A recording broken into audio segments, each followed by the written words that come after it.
Trish. Para maniwala ako noon ay ipinakita nito ang chat kay Trish na nakikipaghiwalay na ito sa kanyang Facebook at ibang social media accounts niya. Sinabi niya na ito ang paraan para mapanatag ako. Pero sa totoo lang ay kulang yun. Sinabi ko sa kanya na hindi yun ang solusyon para magkabalikan kaming dalawa. Sinabi sa akin ng mga kakilala ko na i-block ko na siya pero hindi ko magawa. Hindi ko alam kung ito ba ang paraan ko noon ng pagto-torture sa sarili ko. Kahit na. Basta birthday spaghetti, cream present na yan. With Nestle All-Purpose Cream. Cream present ang sarap. So, ayun na nga, guys. So, hanggang po na ito ngayon. Sorry kung matagal ako hindi nakapag-upload. Hindi ko naman kasi kaya.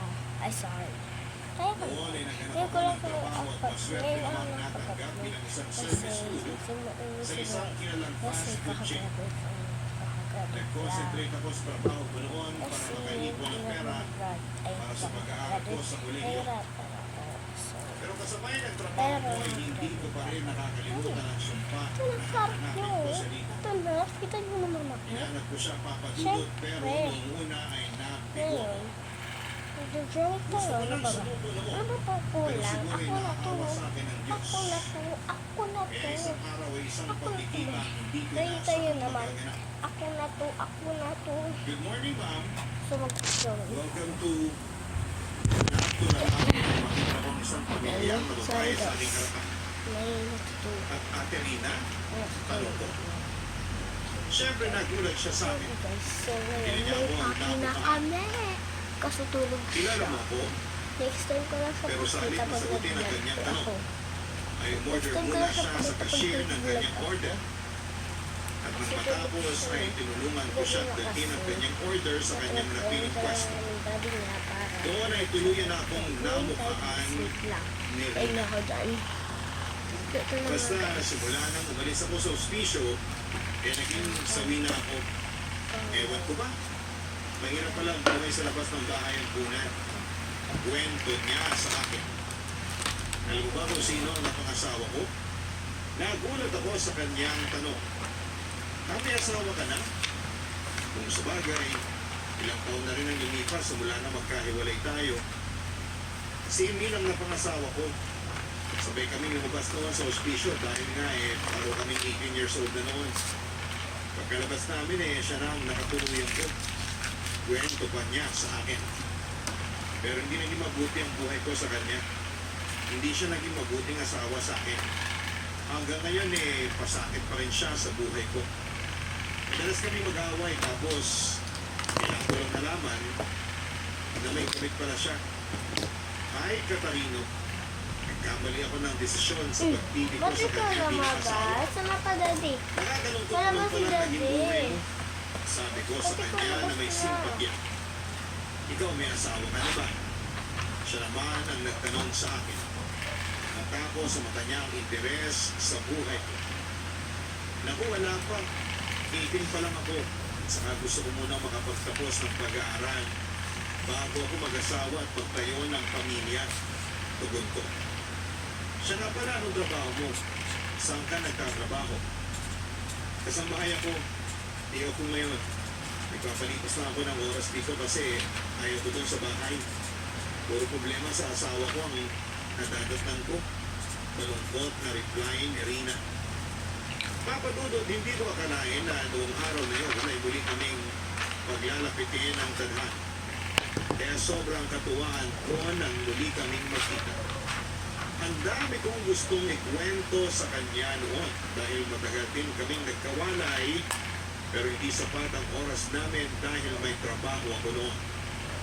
Pero gumawa talaga ako ng paraan para muling mapalapit sa kanya.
Kaya, ano, Sino ka natutulog ka na? hindi pa.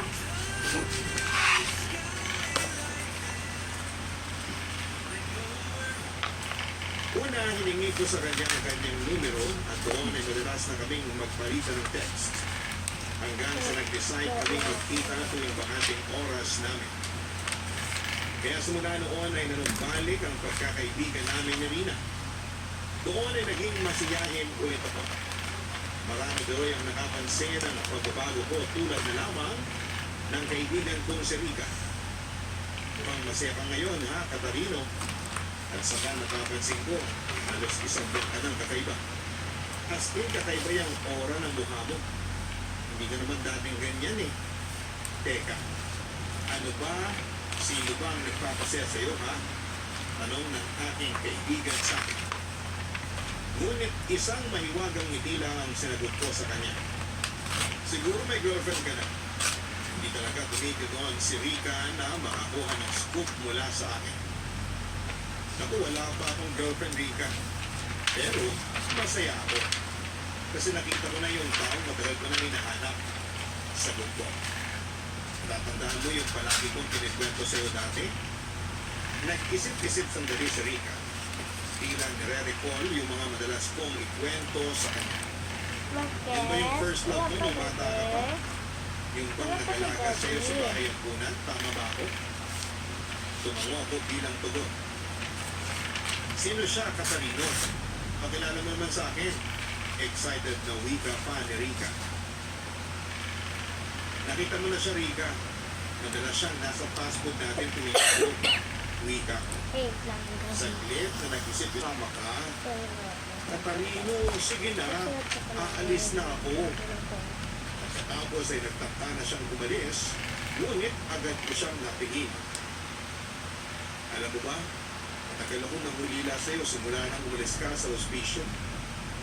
10 taon ko hinintay ito. so, 10 taon na uumasa na sana'y magkita pa ulit tayo.